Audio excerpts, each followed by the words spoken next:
What's good, gamers? This is JohnDaGamer64, the legend, the one and only, and yours truly. The Capcom Fighting Collection just dropped a little over a month ago. I just gotta say that I was very pleased with this collection. Aside from having all the Darkstalkers games and everything else, I was very psyched to be able to play Red Earth, since this is its first release on a home console. The game was amazing, to say the least, but I digress.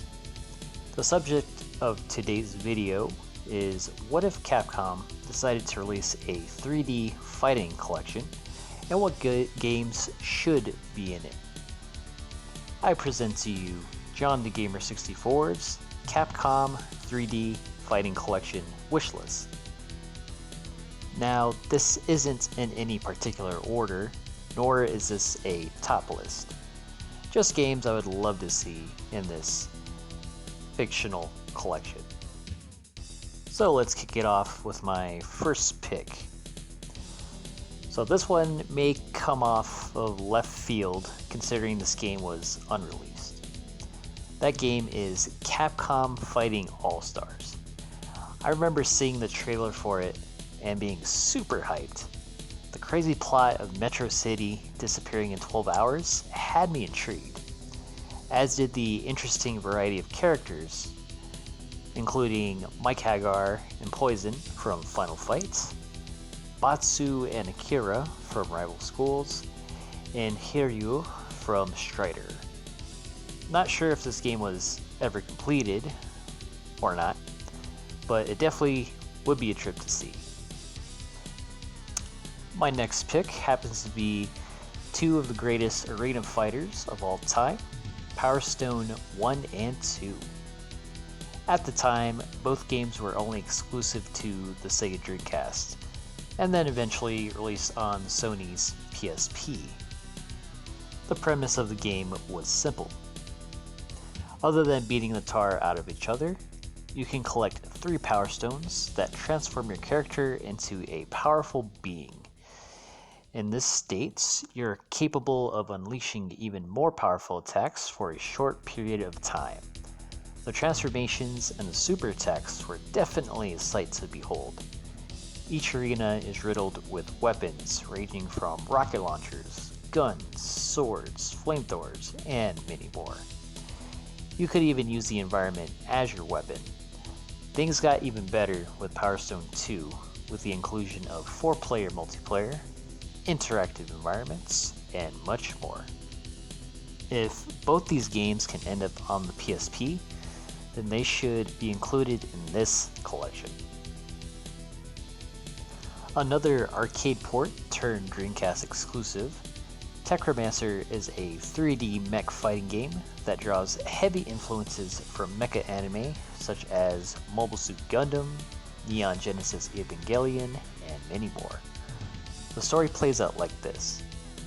An evil space alien named Goldibus is trying to take over the world, and it's up to your badass mech warrior to stop him.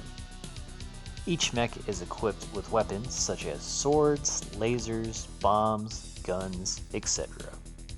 On the battlefield, you're able to pick up power-ups from the destructible terrain. Power-ups include weapons, health, and many more. Like other Capcom fighters, you get a meter that you fill up to pull off some sweet super moves, but the coolest move would have to be the finishers, called final attacks. There's nothing like landing one on your opponents and watching the fireworks. Then, watch your opponent explode into a plume mushroom cloud of destruction. Just so damn satisfying. Techromancer would definitely make a fine addition to this collection. Nothing says Japan like school gangs and staff beating the ever-living bejesus out of each other. This craziness could be expected from the Rival Schools series. Tag Team Battle is the name of the game in Rival Schools.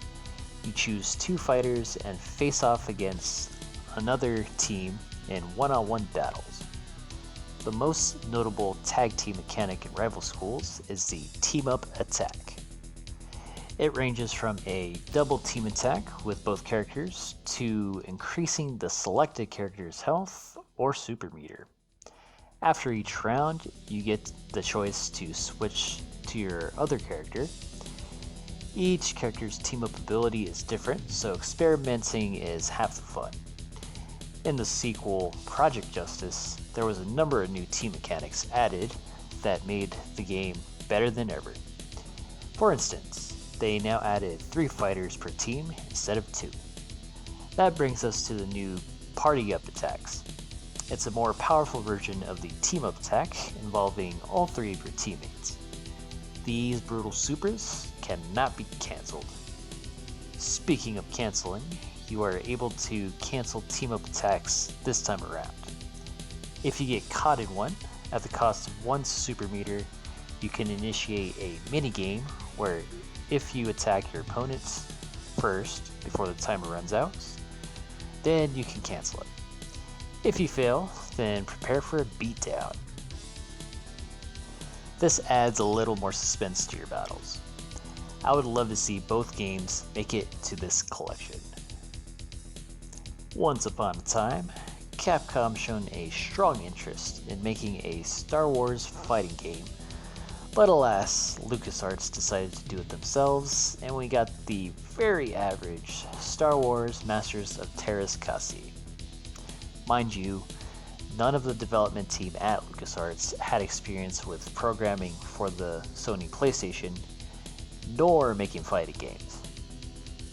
Capcom went another route and made their own sci-fi style fighting game with minor influences from Star Wars.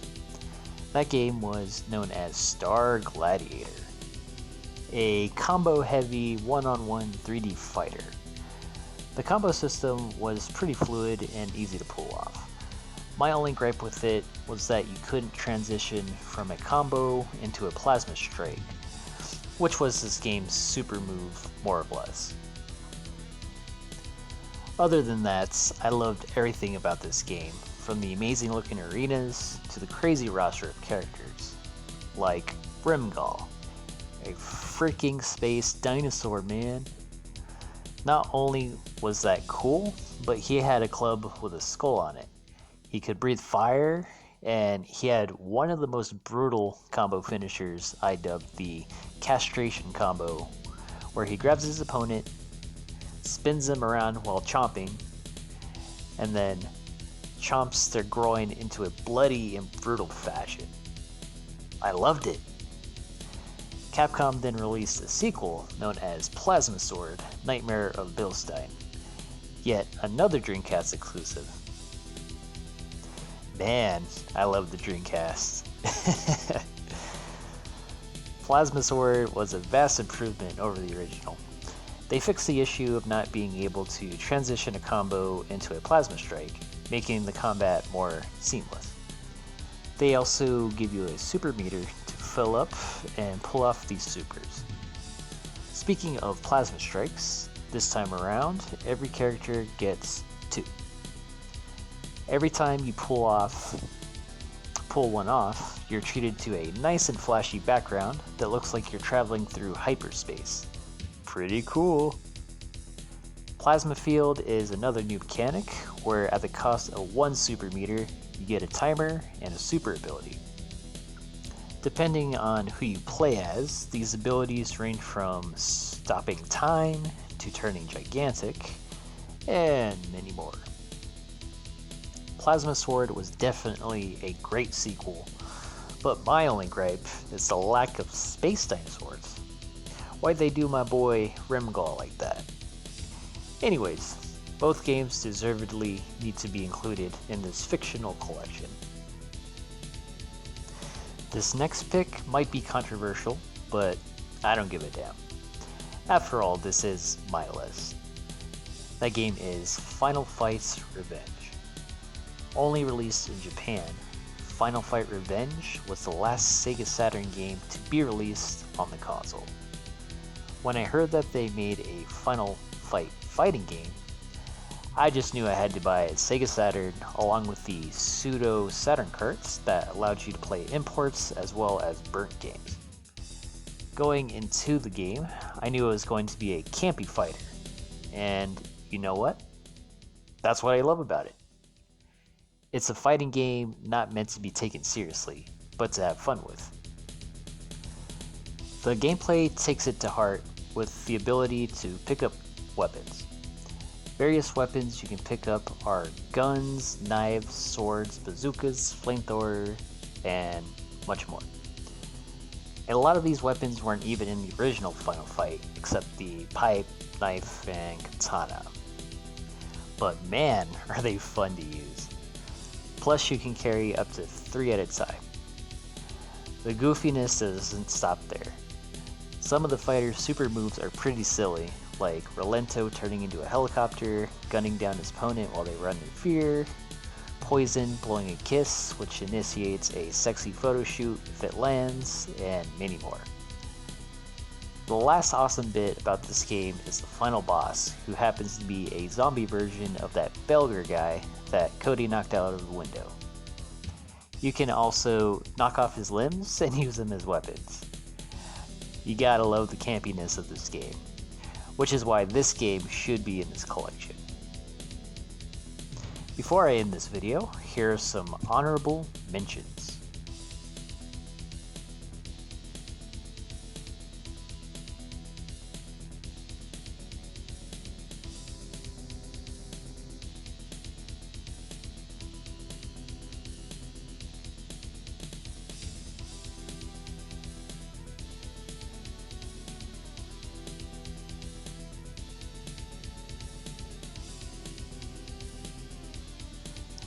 I thank you all for watching, and until next time, peace out.